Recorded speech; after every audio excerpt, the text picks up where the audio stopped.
근데 사실 이렇게 팬데믹이고 어려운 상황 속에서 저는 후원이 좀 줄지 않았을까 생각을 했는데 이렇게 늘어났다고 하니까 가슴 한켠이 좀 따뜻해지는 것 같습니다. 자, 그럼 이제 본격적으로 첫 번째 키워드 아동 구호에 대한 이야기 좀 나눠보도록 하겠습니다.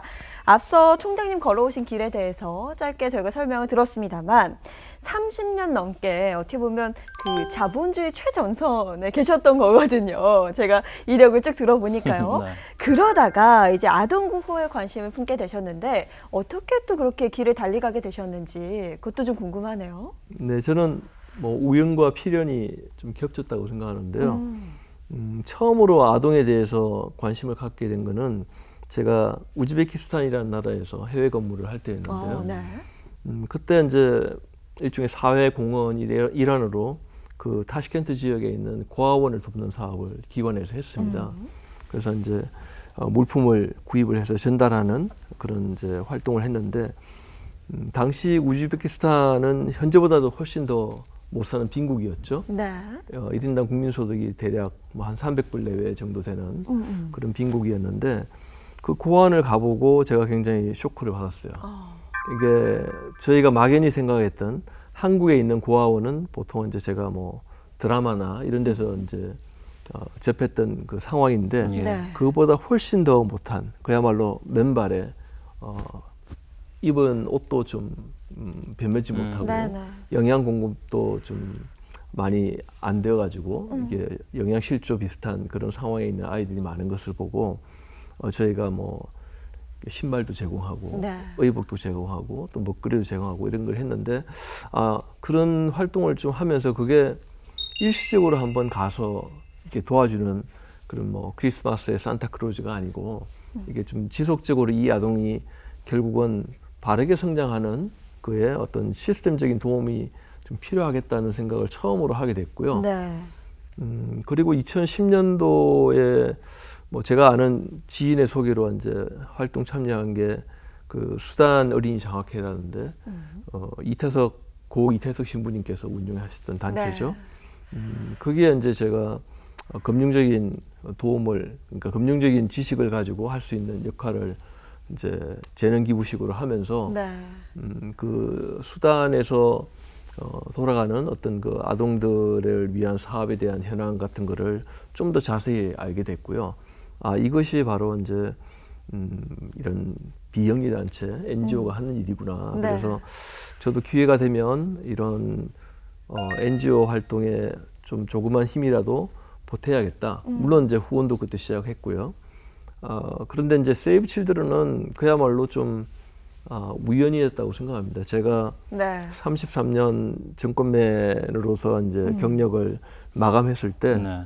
우연히 알게 됐어요. 세이브 칠드런의 CEO 자리에 대한 공모가 진행되고 있다. 그래서 이제 생각을 해봤습니다. 이게 제가 전혀 분야가 다른데 네. 어떻게 저기에 그것도 CEO로 가서 할 수 있을까 그쵸. 하면서 이제 제 나름대로 좀 고민을 해보았더니 거기서 제가 이제 깨달은 게 있어요. 이게 이런 NGO 단체가 하는 일이라는 거는 결국은 금융과 다를 바가 없다는 것을 알게 됐어요. 네. 이게 결국은 후원이라는 형태를 가지고 자금이 이동하는 거 아니겠습니까? 이제 금융회사는 투자가가 있고 예. 그 투자를 받는 기업이 있죠. 이런 NGO 단체, 특히 이제 아이들을 위한 단체는 후원을 해주시는 후원자가 있고 그 후원을 받는 아이들이 있는 거죠. 근데 이제 거기에 대한 리턴은 금융은 당연히 수익이라는 리턴이 있겠지만 네. 이 NGO에서 하는 후원은 무형의 리턴, 그러니까 아이들이 바르게 잘 건강하게 성장한다는 그걸로서 후원자들이 리턴을 받는다고 저는 생각을 했고요. 그렇다면 그 사업을 어떻게 잘할 수 있을까? 결국은 그거를 매개하는 조직의 경영에 대한 문제다. 예. 그래서 이 후원자들의 소중한 이 후원을 어떻게 잘 효율적으로 그리고 보다 투명하게 책임감 있게 사용을 할 수 있게 만들어주느냐. 이것이 이제 NGO의 가장 중심적인 역할이라고 생각했고요. 그 부분 바로 신뢰거든요. 네. 금융에서 이야기한 그런 책임감과 신뢰 뭐 별 다르지 않다고 생각했습니다. 네. 그래서 과감하게 한번 도전을 해봤고요. 치열한 경쟁 끝에 CEO 자리를 제가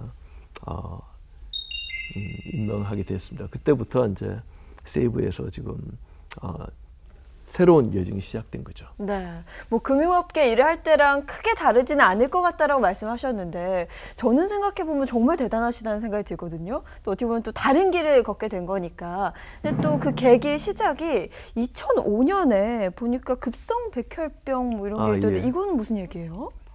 제가 아마 그때 스트레스가 좀 많았던 것 같습니다. 그래서 네. 어느 날 갑자기 급성 백혈병 판정을 받고 네. 바로 격리병동으로 들어가서 일체 외부에 접촉이 안 되는 병동에서 치료를 받았거든요. 네. 근데 그때 받았던 병원이 그 백혈병으로 좀 많이 특화된 병원이었는데 거기에 이제 소아암 병동이 따로 있었어요. 근데 거기에 많은 아이들이 암 치료를 받고 있었는데 당시 알게 됐던 게 이제 특이하게 소아암은 거의 한 70% 80%가 백혈병이다. 뭐 다른 장기에 암이 있는 게 아니고 아이들은 백혈병이 많다라고 해서 그 아이들이 어른도 받기 힘든 치료인데 아이들이 그 치료를 받으면서 힘들어하는 그런 상황들을 보면서 그때도 역시 이제 우즈벡에서 느꼈던 것과 비슷한 감정. 네. 이 아이들을 이렇게 가장 어려운 처지에 있는 아이들한테 결국은 실질적인 도움이 돼야 되지 않느냐 네. 하는 생각을 하게 됐고요. 그 아이들을 구하는 거잖아요. 세이브 더 칠드런. 네. 일하시면서 정말 많은 아이들을 만나셨을 것도 같은데 좀 기억에 남는 아동이나 혹은 후원 사례가 있다면요. 네, 2019년이라고 기억이 되는데요. 이렇게 서울에 있는 큰 종합병원에서 어떤 아이의 사례가 저희 기관에 접수가 됐는데 네. 그 중국에서 건너온 동포 가족의 아이였고요. 불과 초등학교 한 1학년 정도 되는 나이인데 네. 급성 백혈병이었어요. 근데 그 병원에서도 어떤 그 도움에 이 손길을 많이 줬는데 이게 워낙 이제 치료비가 많이 들어가다 보니까 네. 저희 같은 NGO에 이제 도움을 요청을 했었습니다. 그래서 거기에 이제 일정 금액에 해당하는 목표를 가지고 그 아이를 돕기 위한 이제 여러 다방면의 캠페인을 벌였었는데 그 목표 금액이 한 반 정도 채워졌을 때 아이가 세상을 떠났어요. 네, 아무래도 급성이다 보니까 네.